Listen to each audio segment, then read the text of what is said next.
children will ask, Dad, why do you have to do this? Your wife will look at you and say, is it still worth doing this?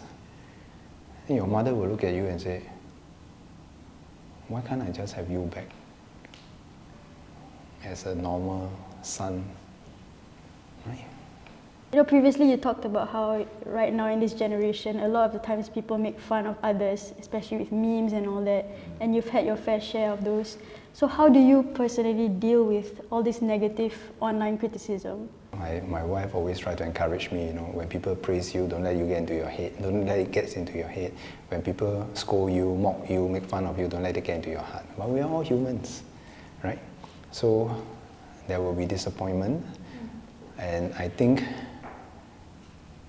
no matter how down you are, how people trash you, that's where we really have to dig deep and ask ourselves, why are we in this for?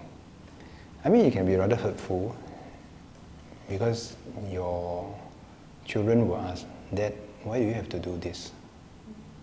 Your wife will look at you and say, is it still worth doing this?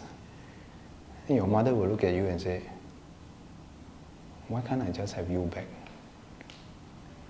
as a normal son? Right?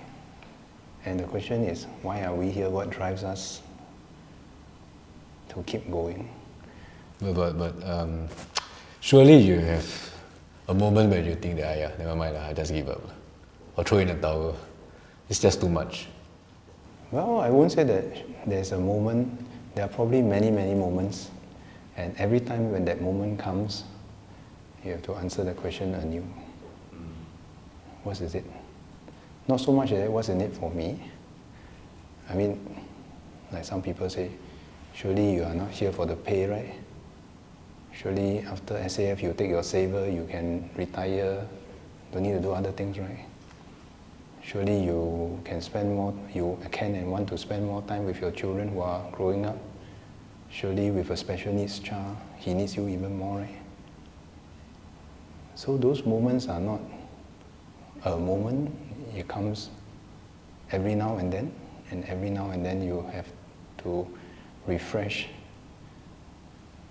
that conviction that you want to be here because you want Singapore to be here.